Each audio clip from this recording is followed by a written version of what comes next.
याचा ढोकला करण्याकरता आपण साहित्य बघूया। तर इथे मी घेतलेले आहेत ताजे हिरवे मटर घेतलेले आहेत 1 कटोरी आणि हे उकडवून घेतलेले आहेत मी। 2 छोटे चम्मच तांदळाचं पीठ आहे, अर्धा कटोरी बेसन, 3 छोटे चम्मच रवा आहे, अर्धा कटोरी दही आहे, 1 इनो पॅकेट आहे आणि शुगर सिरप करण्याकरता 1 छोटा चम्मच साखर आहे आणि मिरच्या आहेत आणि थोडासा अद्रक आहे। तर सर्वात प्रथम आपण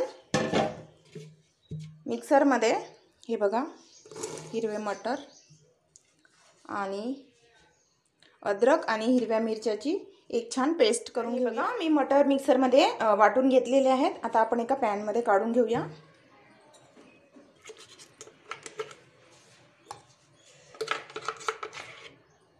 तर मटरची पेस्ट मी एका बाउल मध्ये काढून घेतलेली आहे। आता आपण बाकीचे इन्ग्रेडियंट्स इथे मिक्स करूया। तर हे बघा रवा, बेसन, तांदळाचं पीठ आणि दही। यामध्ये आता आपण टाकूया अर्धा छोटा चम्मच मीठ। आता हे छान मिक्स करून घ्यायचं आहे। अगोदर आपल्याला हे मिश्रण एकदम पातळ पण नाही असायला पाहिजे आणि एकदम घट्ट पण नको।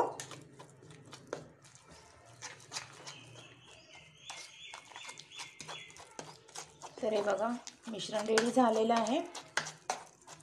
यामध्ये पाणी टाकण्याची अजिबात आवश्यकता नाही आहे, कारण पेस्ट ऑलरेडी आपली ओलसरच होती आणि यामध्ये आपण दही सुद्धा टाकलेली आहे।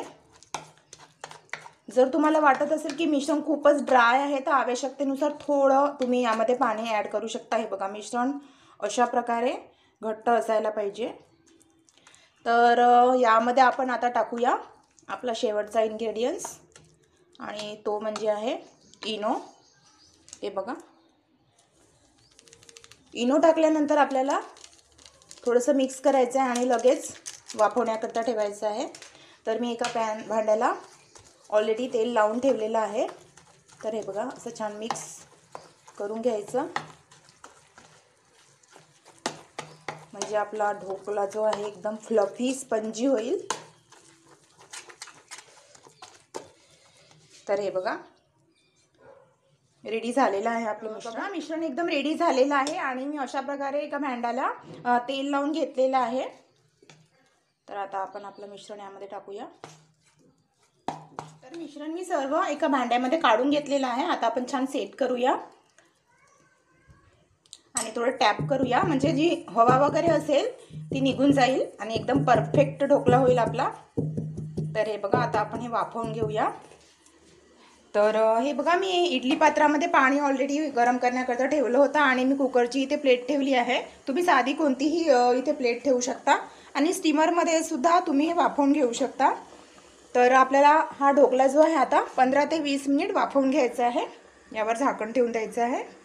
गॅसची फ्लेम मीडियम ते हाय ठेवायची आहे। हे बघा 10 ते 15 मिनिट झालेले आहेत आणि हे बघा आपला ढोकळा एकदम परफेक्ट झालेला आहे। आता गॅस बंद करून द्यायचा आहे आणि बघूया आपला ढोकळा एकदम परफेक्ट झाला आहे की नाही। तर हे बघा दाखवते मी तुम्हाला, एकदम परफेक्ट झालेला आहे। आता थोडा वेळ 5 मिनिट थंड करण्याकरता ठेवूया। 5 मिनिट आपला ढोकळा थंड होत आहे तेव्हापर्यंत आपण शुगर सिरप रेडी करूया। तर इथे आपण 2 छोटे चम्मच घेऊया पाणी आणि 1 छोटा चम्मच साखर घेऊया आणि याला छान उकळी येऊ द्यायचं आहे। 5 मिनिट झालेले आहेत आणि थोडा थंड झालेला आहे आपला ढोकळा। साईडने आपण थोडासा अशा प्रकारे काढून घेऊया आणि आता एका प्लेटमध्ये काढून घ्यायचं आहे आपल्याला। तर हे बघा थोडं प्रेस करायचं आहे।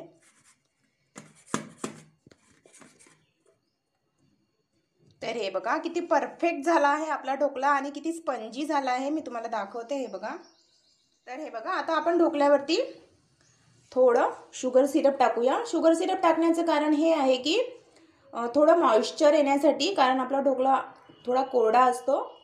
तर थोडासा याला मॉइश्चरपणा येण्यासाठी, ओलावा येण्यासाठी आपण थोडं इथे शुगर सिरप टाकत आहोत।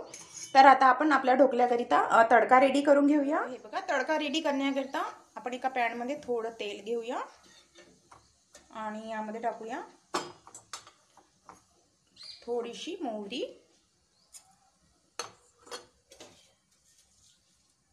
कढीपत्ता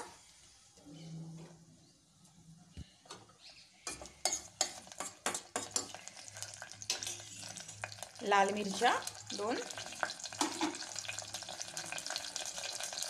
आणि 1 छोटा चम्मच तीळ. हे तीळ पांढरे तीळ आहेत. आपण हा तडका छान रेडी करून घेऊया.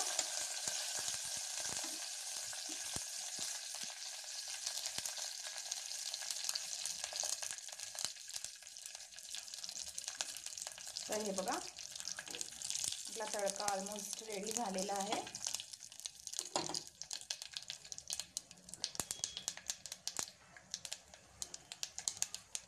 तर आता गॅस बंद करून देऊया आपण आणि आपला गरम गरम तडका आपण ढोकल्यावरती टाकूया.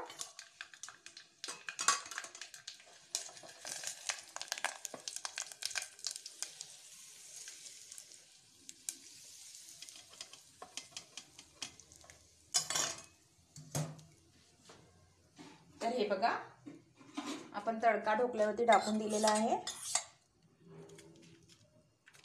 आता आपण कट करून घेऊया.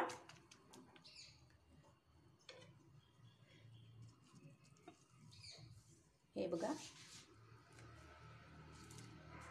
अशा प्रकारे छोट्या किंवा मोठ्या तुमच्या आवडीनुसार हव्या त्या आकारामध्ये तुम्ही कट करू शकता. तर हे बघा किती स्पंजी झालेला आहे आणि परफेक्ट झालेला आहे आपला ढोकला.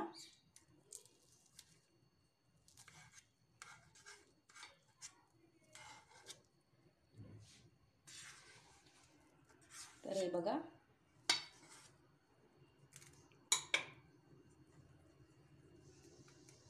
बघा मी तुम्हाला जवळून दाखवते किती फ्लफी झालेला आहे. हे बघा एकदम फ्लफी झालेला आहे आणि परफेक्ट झालेला आहे आपला. हे बघा ढोकला अशा प्रकारे मी कट करून घेतलेला आहे. तर चला आता आपण सर्व करूया आपला मटारचा ढोकला. हे बघा तर कसा वाटला तुम्हाला हा माझा व्हिडिओ हिरव्या ताज्या मटारच्या ढोकल्याचा? नक्की सांगा कमेंट बॉक्समध्ये. हे बघा